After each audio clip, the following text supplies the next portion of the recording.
এখনকার সমাজে নীরব চুপ থাকা মানেই তুমি ভালো মানুষ, আর প্রতিবাদ করা, মুখের উপর উচিত জবাব দেওয়া মানেই তুমি অপরাধী, তুমি বেয়াদব। কথায় আছে যে সয় সেই নাকি রয়, কিন্তু বাস্তবে কি জানো তো, যে সয় সেই মানুষটির ইচ্ছেগুলো তিলে তিলে মরণ হয়।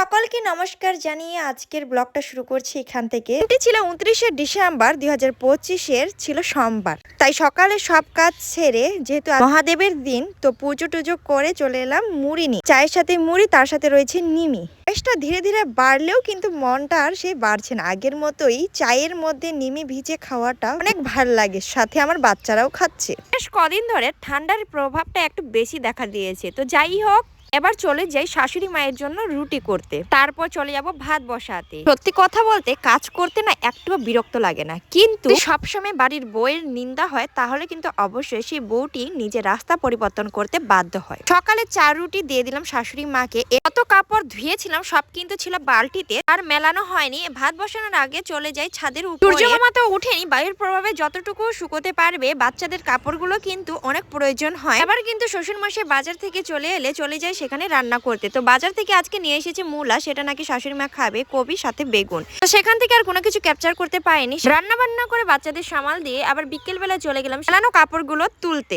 বাচ্চার সাথে পরিবারের সাথে এই আমার ছোট্ট একটা ফেসবুকের কাজ, মানে সবকিছু সামাল দিয়ে চলতে হয়। মানে সত্যি কথা বলতে রেস্ট করার সময়টুকু পাই না ভাই, কিন্তু তোমাদের তো সবকিছু ইয়ার্কি মনে হয়। এরপর চলে গেলাম কিন্তু কয়েকটা ভিডিও বানাতে, কারণ ভিডিও তো আমাকে বানাতেই হবে। তারপর সেখান থেকে শুরু করলাম আবার কাজ মানে হচ্ছে সকালে যাতে সন্তানদের দিতে পারি একটুখানি সময়। এই প্রচন্ড পরিমাণে শীতে যদি তাড়াতাড়ি বাচ্চারা উঠে যায় কিংবা তাদের ছেড়ে দেওয়া হয় কাজের ক্ষেত্রে, তাহলে কিন্তু তাদের শীত লেগে গেলে শরীর খারাপ দেখা দিতে পারে। তাই সেই সময়টুকু যাতে আমি বাচ্চাদের দিতে পারি, তার জন্য কিন্তু আমি সবকিছু ঝাড় পরিষ্কার করে রেখে দিই। তোমাদের ব্যাকগ্রাউন্ডটা দেখালে দেখতে পারবে এইটা আমাদের বাড়ির দিকটা ঝাড় দিব কিন্তু একটু পরে, কারণ সেখানে কিন্তু আমার যা একল বিদ্যালয়ের পড়াশোনা চলছে, তার জন্য এই দিকটা আগে পরিষ্কার করে নি, তারপর ওই দিকটা দেখা যাবে। তারপরে এই সব কাজগুলো কমপ্লিট করার পর চলে যাই বাড়িতে ছিল কিছু বাসনপত্র, সেইগুলোও আমি পরিষ্কার করে রেখে দিই। তারপর সন্ধ্যাবেলা সন্ধ্যা আরতির পর, সন্ধ্যাবাতি দেওয়ার পর কিন্তু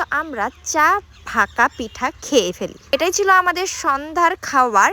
শীত বেড়ে যাওয়ার কারণে বাবুকে চেঞ্জ করে দিই, তার উপরে আরো সোয়েটার পরাই দিই, টুপি পরাই দিই। আর রাত্রে যেহেতু আমাকে করতে হয় না রান্না, কারণ আমরা দুবেলা করি রান্না, তাই বাচ্চাদের সাথেই কিন্তু আমি রাত্রেবেলা রুমের মধ্যে সময়টা কাটাই। তো এটাই ছিল আজকের ব্লগ। কেমন লাগলো অবশ্যই কমেন্ট করে জানিও। ভালো থেকো, সুস্থ থেকো তোমরা সবাই। আমিও নিচ্ছি কিন্তু এখান থেকে বিদায়। টাটা বাই বাই, দেখা হচ্ছে কোনো অন্য এক ভিডিওতে। যেহেতু আজকে সোমবার, বলে যাও সবাই হর হর মহাদেব।